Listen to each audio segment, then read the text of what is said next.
The Mission Inn Festival of Lights in Riverside, California is a dazzling holiday tradition that transforms the historic Mission Inn Hotel into a winter wonderland of over 10 million twinkling lights, festive displays, and vendors.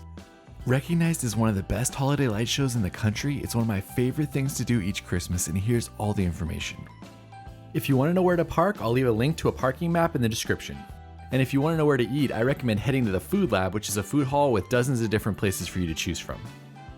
You can go to the Food Lab, but of course you can just get some pizza and sit by the Mission Inn if you want as well.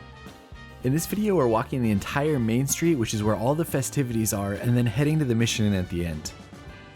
We started by heading down to the convention center where there's a few restaurants and a couple different shops that you can go to. There's also a large light up Riverside sign, which I hadn't seen before.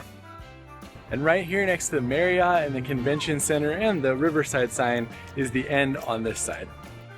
Heading back down Main Street on the other side, there's different light elements that you can take pictures with, and all of the trees are lined with lights as well. This will lead you to the back side of the Mission Inn and the cobblestone lined street that takes you towards the front. Here you'll find your first of a couple different big Christmas trees that they have and more light elements that you can take pictures with. This is also the start of the food vendors and the new candy store called Candy Lane that they just opened this year. Candy Lane is a fun addition as they sell dozens of different candies by the pound, and they have a Santa and a gingerbread house in the back. It's basically designed for Instagram photos, and there's lots of different things to pose with, and there's even a cutout of a gummy bear that you can stick your head in.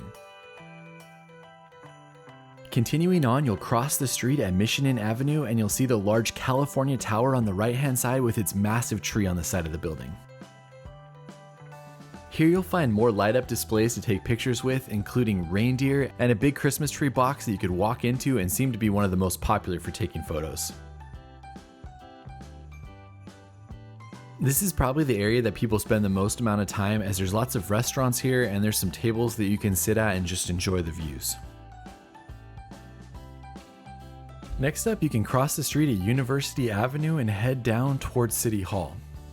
Here they have a few different art installations. They have different signs that say things like hope, joy, and love. They have some trees covered in lights, and they have a few restaurants that have gone into it as well. At the very end of the street, they have an ornament that you can walk or run through, and that seemed to be popular for photos. Then down by City Hall, they had a few different artisans who had set up shop, and they also have the stage down here when they have entertainment and something called a Merry Art Market, which I wasn't 100% sure on. So right here next to this tree and City Hall, that's the end of Festival of Lights right here. Now we're gonna head to the Mission Inn. Walking back, it's more of the same, and I was looking for the mini donut spot as that's one of my favorite things to get each year, but I didn't see it this time, so the kids decided they wanted a churro. How is it? Before you make it back to the Mission Inn, there's a consignment store called the Mission Galleria, which has all sorts of different things that you can look through and purchase. It's definitely worth walking around in, and I saw a sign that said the hideaway below it had $1 hot chocolate, so that might be good for the family as well. Next up for us though was to head towards the Mission Inn. Another new addition is having a bounce house here and then having a small kids Ferris wheel next to the carousel. This used to be the valet parking area, but last year they turned it into a spot that had a carousel.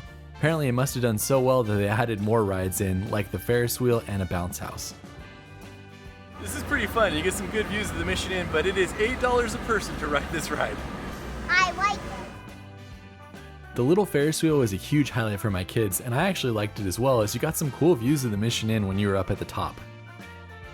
After making it back down, the last order of business was to go into the historic Mission Inn Hotel. The walkway into the hotel is the main photo spot and the reason that lots of people drive from all around to see these lights. This is probably the 12th year that I've seen them, and I have to admit that every time I go, I'm still blown away by how beautiful it is with the big arch. This is by far the best spot walking down that walkway.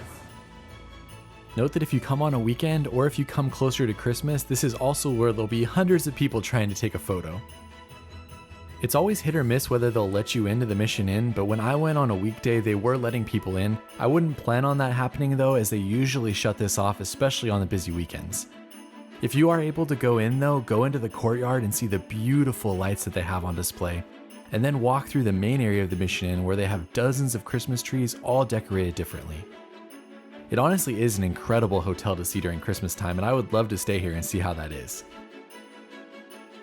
Heading back out the main entrance, you'll go down the courtyard, which has a tunnel full of lights and which has some gingerbread men and elves that are fun for the kids to see. This is the normal way that they'll direct traffic, especially when it's busy, after you go down through the arch and then past the entrance to the hotel. After walking through the Mission Inn, you exit right there. You're back on kind of this main street near Casey's Cupcakes and near all of the lights. For us, the last thing we wanted to do was to go back to 6th Street and then go around the back side of the hotel, as they usually have lots of great decorations back there as well. As you can no doubt tell, this is a pretty incredible place to go for the holidays in Southern California, and there's really nothing like this around. They work for months to set up and tear down the lights each year, and you can tell with how many lights they have all over the hotel and how many different unique areas they have where you can take pictures. Around the backside on Orange Street, there's also an ice skating rink if that's something that you want to do while you're down here. And then lastly, if you walk down Mission Avenue, there's a carnival set up for bigger kids. Here you can pay to ride a Ferris wheel, go down the slide, or do some other rides or carnival games. What was your favorite part of Festival of Lights? Getting the best pizza. Okay. We're going to get a churro. Churro. What was your favorite part? I really like the courtyard of lights in the Mission Inn. My favorite was definitely the lights at the Mission Inn as well. I love coming here every year. It feels like the start to the Christmas season. That's it for this one. Let us know what your favorite was. We'll see you on the next one. My favorite part was eating the best pizza. Jack still says his favorite part was Pizza Hut, so it's good that they're easy to please. Hi, Camera.